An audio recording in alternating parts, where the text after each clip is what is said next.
ሰላም እንዴት አደራችሁ?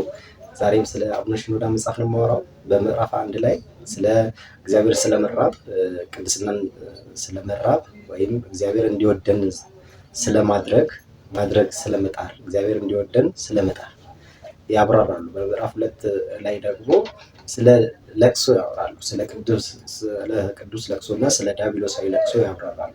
ስለሱም አውርተናል። በሶስተኛ ስለ ልበ ንጽህና ያወራሉ።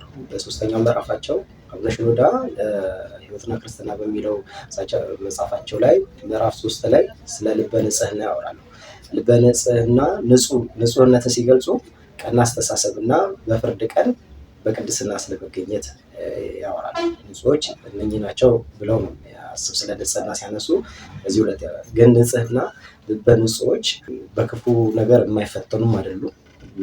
ክፉ ነገሮችን የማይደርስባቸው አይደሉም እና ክፉ ነገርም የማያደርጉም አይደሉም። ልበ ንጹዎች ክፉ ነገር ላለማድረግ የሚታገሉ የሚጥሩ ማለት ነው።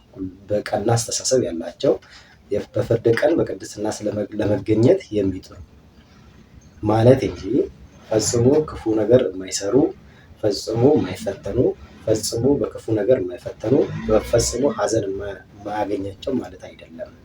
ነገር ግን ከክፉ ነገር ለመራቅ የሚጥሩ በቅንነት በቅን አስተሳሰብ ከክፉ ነገር ለመራቅ የሚጥሩ በጎ ነገርን ለማድረግ የሚጥሩ በመጨረሻው ጊዜ በቅድስና ለመገኘት የሚጥሩ ማለት እንጂ በክፉ ነገር የማይፈተኑ ሐዘን የማይደርስባቸው ክፋትንም የማያደርጉ ማለት አይደለም። ግን ላለማድረግ የሚጥሩ ናቸው ይላሉ አቡነ ሽኖዳ።